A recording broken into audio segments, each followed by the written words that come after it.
Assalamualaikum warahmatullahi wabarakatuh. Waalaikumsalam. Halo teman-teman semuanya yang berada di luar sana.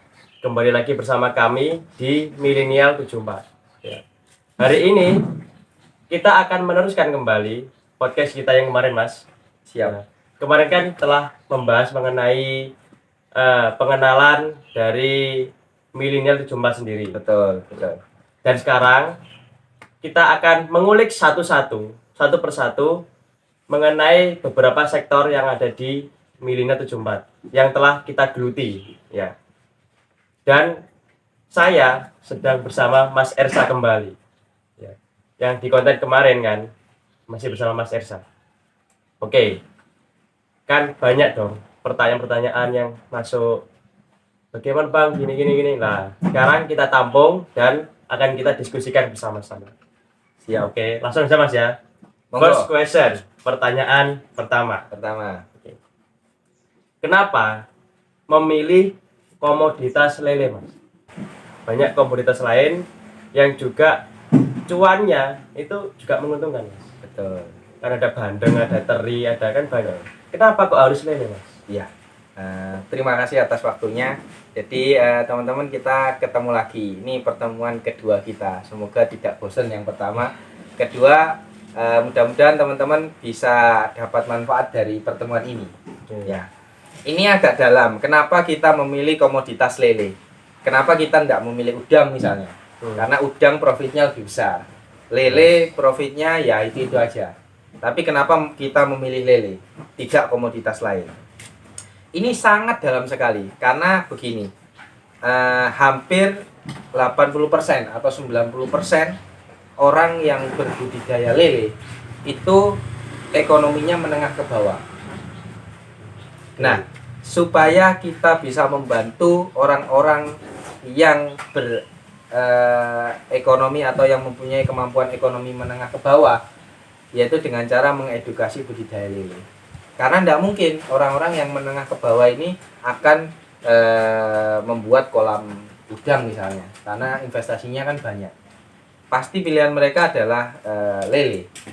Dan selama ini yang teman-teman geluti hanya sekedar budidaya lele buat hiburan aja, atau pilihan kedua, sampingan lah bahasanya. Jadi tidak sampai ke tahap industrial. Bagaimana caranya kita budidaya lele ini bisa menguntungkan, itu belum. Sekedar seneng karena melihat orang ngasih makan lele itu kan seneng. Ya, hanya sebatas itu. Tapi bagaimana cara kita bisa mengangkat budidaya lele, bagaimana cara kita bisa mengangkat teman-teman yang bergerak di sana supaya juga berpenghasilan, ada penghasilan tambahan, itu yang kita mau edukasi. Jadi nanti teman-teman kalau ingin belajar budidaya lele, monggo kita sharing aja. Itu pertama, kita ingin mengedukasi teman-teman yang bergerak di budidaya lele. Kemudian memang dari awal saya mulai dari skripsi, mulai dari magang, itu saya bergelut di budidaya lele, mulai dari pemijahan, pendenderan, sampai pembesaran. Jadi memang saya sudah kurang lebih sekitar 4 tahun menggeluti itu. Mungkin juga teman-teman banyak ada yang punya pengalaman di atas itu. Tapi yang jelas kenapa kita memilih komoditas lele, kita ingin membantu atau mengedukasi teman-teman yang sedang berbudidaya lele supaya tidak hanya sekedar berbudidaya dan senang dengan aktivitas itu, tapi juga menghasilkan. Itu kira-kira. Jadi dari mulai atau dari faktor pendidikannya Mas Ersa juga memengaruhi ya Mas ya? Betul. Dari perjalanan itu. Betul. Kebetulan saya kuliah perikanan dan saya magang waktu itu di Tuban, kerjasama dengan Dinas Perikanan Tuban. Dampingi beberapa kelompok budidaya lele, baik itu pembenihan, pendederan, sampai pembesaran. Kemudian saya coba setelah itu bikin usaha sendiri, Nah, akhirnya kebentuklah beberapa peta ini, ya, yang sampai sekarang masih berjalan. Kira-kira begitu. Jadi jelas ya teman-teman sekalian ya, perjalanan atau sejarahnya Mas Ersa membangun komoditas lele ini daripada membangun komoditas yang lain. Ya. Oke, langsung pertanyaan kedua ya Mas ya. Ya. Second question. Bagaimana Bagaimana cara budidaya lele? Apakah sulit ataukah easy banget. Itu bagaimana? Iya. Ada yang pernah bilang begini, budidaya lele itu ditebar itu tinggal nunggu panennya aja. Jadi bahasanya orang bilang budidaya lele itu sangat gampang menurut banyak orang. Tinggal ditebar, nanti tinggal dikasih makan, tinggal kita tunggu panennya kapan. Tapi ternyata dalam prakteknya bukan seperti itu. Banyak sekali tantangan-tantangannya. Yang jelas kalau kita bermain di density rendah memang mudah. Jadi satu petak kamu isi 1000 atau sekitar 500 ekor ya mudah. Karena memang pengelolaan airnya juga tidak susah. Karena pakan yang masuk juga hanya sedikit. Tapi pertanyaannya, apakah untung dengan satu petak kita hanya tebari 1000 atau 500? Jelas enggak. Nah, sehingga kita mencoba untuk mengedukasi bagaimana cara kita meningkatkan density atau pada tebar. Sehingga yang dulunya hanya dapat uang 200.000 atau 100.000 kita bisa naikkan karena density-nya kita naikkan. Nah, ketika lele itu density-nya kita naikkan, artinya resikonya juga naik. Iya kan? Jadi pada tebar 100 dengan pada tebar 500 tentu resiko budidayanya beda. Nah, di situ satu kita pengen edukasi itu bahwa kalau ditebar dengan density rendah ya memang mudah karena tantangannya nggak banyak. Tapi apakah untung itu? Nah, dengan cara apa kita bisa mendapat keuntungan dari budidaya lele? Dengan salah satu caranya dengan menaikkan kepadatan. Nah, naikkan kepadatan itu tapi kita kelola airnya, kita lihat airnya. Nah, caranya ini macam-macam. Cuman yang jelas yang kita selalu amati adalah biasanya kondisi kritis lele itu di 10 hari pasca tebar. Setelah 10 hari pasca tebar, itu budidaya sedikit lebih enteng. Nah, gimana cara meminimalisir 10 hari pasca tebar ini supaya budidaya atau usahanya itu bisa berjalan? Pertama, harus dipastikan hatchery itu dari hatchery atau pembenihan ya, itu dari wilayah atau lokasi yang tidak jauh dari pembesaran kita. Kenapa begitu? Karena aklimatisasi bisa lebih mudah, adaptasi bisa lebih mudah karena air kalau kita tebar dari benur yang atau bibit yang kurang lebih lingkungannya sama, itu resiko hidupnya lebih tinggi. Kita pernah juga tebar dari Kediri, dari Nganjuk, dari macam-macam lah, tapi kondisi budidayanya tidak begitu stabil, apalagi di 10 hari pasca tebar. Moncong putih, sirip merah, macam-macam itu datang pasti. Nah, cara mengantisipasi itu ya tadi, kita mijah sendiri atau cari pembenihan yang ada di sekitar kita. Karena lingkungannya airnya itu kurang lebih sama. Itu meminimalisir itu. Setelah 10 hari pasca tebar, kita tinggal kontrol airnya saja. Biasanya orang menggunakan cara masing-masing. Ada yang dengan melakukan sistem kocor atau sirkulasi atau bahasa kerennya flow through. Air masuk, air keluar. Sirkulasi terus. Nah, itu biasanya kita lakukan setelah 30 hari pasca tebar. Kenapa begitu? Karena di usia 1 sampai 30 hari oksigen di perairan itu masih tercukupi biasanya. Tambah gede lele, kan kebutuhan oksigennya semakin banyak. Jadi kita butuh tambahan oksigen. Tambahan oksigen itu bisa dihasilkan dari aerator tadi, sistem sirkulasi, sistem ganti air, atau bahkan sekarang ada yang resirkulasi, air keluar difilter, dimasukkan lagi. Ada yang model seperti itu. Nah, itu cara saja. Yang jelas itu adalah bentuk upaya kita untuk menambahkan DO. DO itu oksigen terlarut, dissolved oksigen. Jadi itu caranya. Setelah itu ya kita tinggal lihat saja hasil panennya. Yang jelas setelah 10 hari pasca tebar, dikontrol perairannya dengan berbagai cara tadi. Setelah itu pemberian pakan yang benar saja. Itu sih, karena pemberian pakan yang kurang pas atau underfeeding itu bisa menyebabkan pertumbuhan terlambat. Tapi pemberian pakan yang berlebihan atau overfeeding itu bisa mengakibatkan kematian. Sehingga lebih baik underfeeding daripada overfeeding. Tapi lebih baik lagi takarannya pas.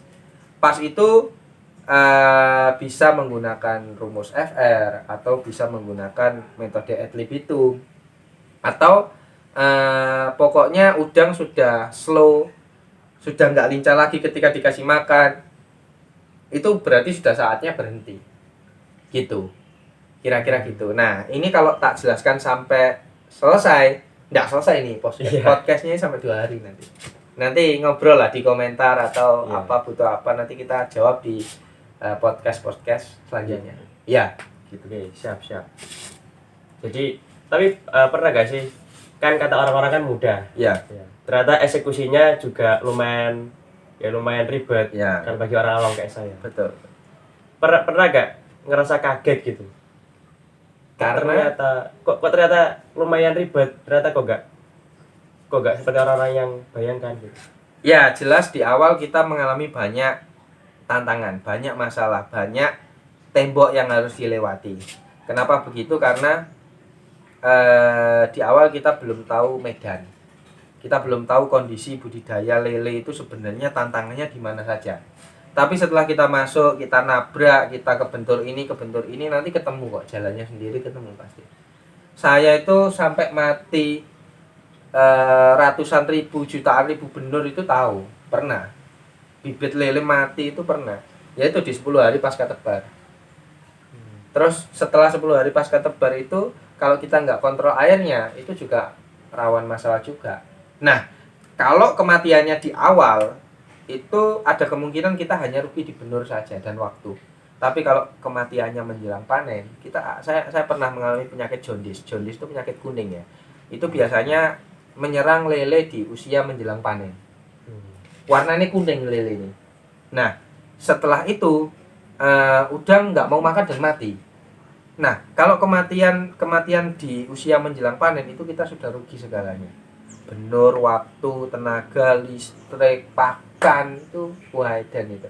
Kalau nggak kuat modalnya sudah tepar itu. Tapi itu bisa jadi virus nggak yang meninggal itu, yang mati itu? Ya tergantung jenis penyakitnya. Jadi kalau saya setiap ada kematian harus kita sipon atau harus kita ambil.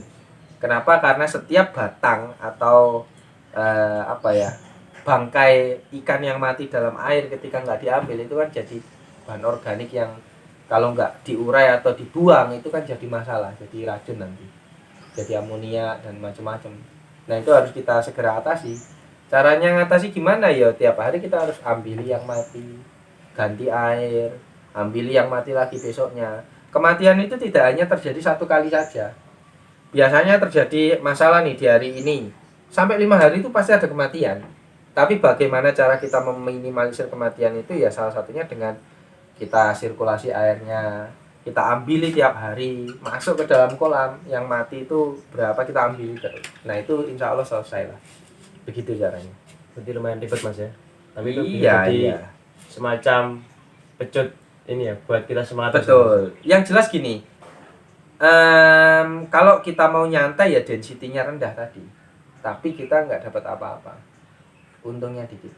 Tapi kalau kita mau dapat untung yang lebih, density-nya dinaikkan, tapi resikonya juga kan otomatis naik.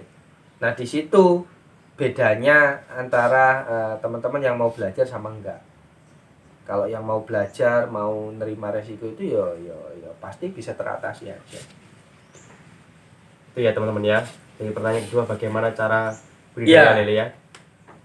Dan banyak pertanyaan-pertanyaan juga Mas. Nanti insya Allah kita akan kupas lagi di podcast selanjutnya. Oke ya, dari 2 pertanyaan tadi kita udah lumayan ya ngobrol-ngobrol santai, diskusi.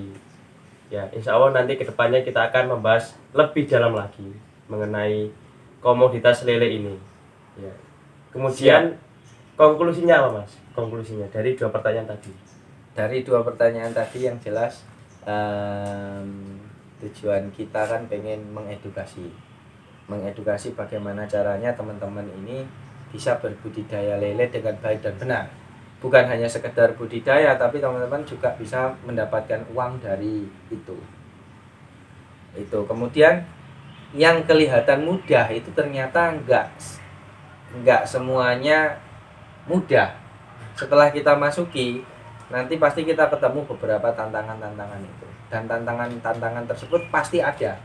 Tinggal bagaimana cara kita menyelesaikan tantangan tersebut. Jangan lari tapi selesaikan. Itu ya. Itu kira-kira. Jadi quote of the day is kita harus hadapi, jangan kemudian lari ya Mas. Iya, iya. Oke, thank you Mas Siap, Ersa. siap. Terima kasih juga Mas Bilal, lancar podcastnya dan Amin. semesternya. Oke. Oke guys, itu saja yang bisa kita diskusikan ya Mas ya. Siap. Jangan lupa nonton di Milenial 74 buat konten-konten selanjutnya. Oke, see you guys. Oke. Assalamualaikum warahmatullahi wabarakatuh. Waalaikumsalam.